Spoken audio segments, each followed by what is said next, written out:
Good morning to all of you. आज की video में हम देखते हैं वैदिक साहित्य।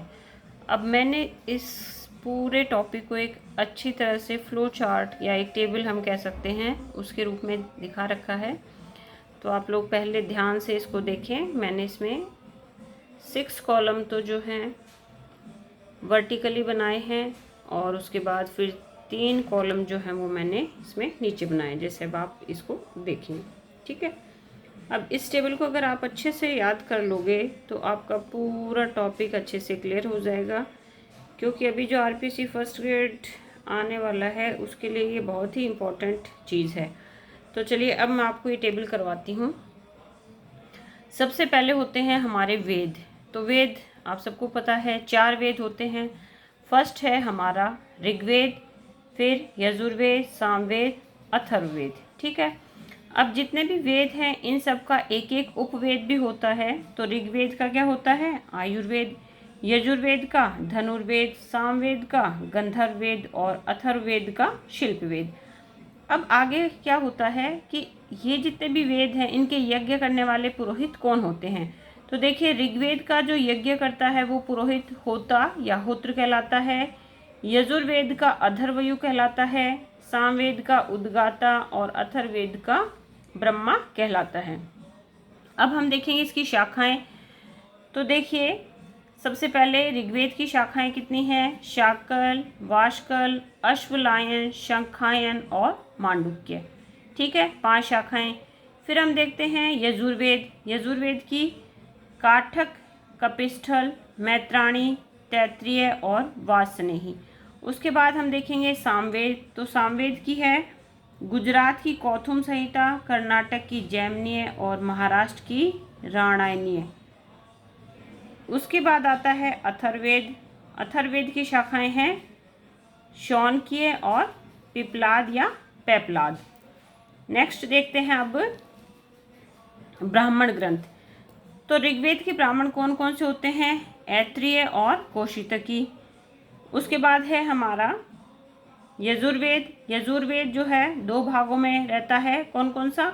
शुक्ल और कृष्ण। अगर हम शुक्ल की बात करते हैं तो वहाँ शतपथ ब्राह्मण है और कृष्ण में तैत्तिरीय। उसके बाद आता है सामवेद। सामवेद की शाखाएं फिर ब्राह्मण ग्रंथ कितने हैं इसके?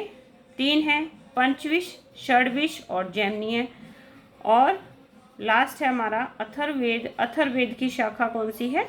गोपथ। अब हम देखते हैं इनके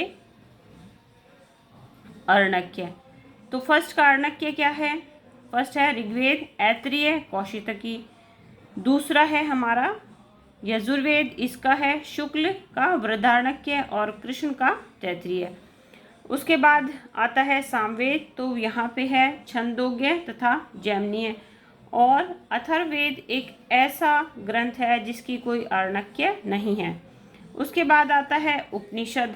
तो ऋग्वेद के उपनिषद कौन कौन से हैं? ऐत्रेय, कौशितकी, ठीक है, शुक्ल के वृद्धार्णक्य और ईश, कृष्ण के कठोपनिषद, मैत्राणी और तैत्तिरीय और श्वेतासर। तो इसको देखो, याद करने का सिंपल सा तरीका है, श्वेता तेरी मित्रता कठिन है। फिर है सामवेद। सामवेद में आते हैं छंदोग्य, जैमिनी और केन। और फिर आता है अथर्ववेद के उपनिषद कौन से हैं? मुंडक, मांडुक्य और प्रश्न। ठीक है, अब करते हैं हम अर्णक्य की बात। तो देखो, टोटल 7 अर्णक्य होते हैं। ऐत्रेय, शंखायन, तैत्तिरीय, मैत्राणी, मंध्यानि और वृद्धार्णक्य दोनों एक हैं, तलवकार और छंदोग्य। अब इधर बात करते हैं हम उपनिषदों की। तो 12 उपनिषद हमारे ईश, केन, कठ, प्रश्न, मुंडक, मांडुक्य, तैत्तिरीय, ऐत्रेय, छंदोग्य, कौशितकी, वृद्धार्णक्य और श्वेतासर। उसके बाद हमारे 6 वेदांग हैं, शिक्षा, कल्प, व्याकरण, निरुक्त, छंद और ज्योतिष। शिक्षा क्या है? नाक, कल्प हाथ, व्याकरण मुख, निरुक्त कान, छंद पैर और ज्योतिष आँख। तो आज की वीडियो में इतना ही। आपको मैं एक बार फिर इसको कैमरे को थोड़ा ऊपर करके पूरा व्यू दिखाती हूँ, तो आपको ये टेबल जो है क्लियर हो जाएगी और इसको आप पोज करके फिर जूम करके आसानी से बना सकते हैं। और ये एक बहुत ही अच्छा तरीका है इन सब चीज़ों को याद करने का। मेरी वीडियो देखने के लिए आप सभी का धन्यवाद।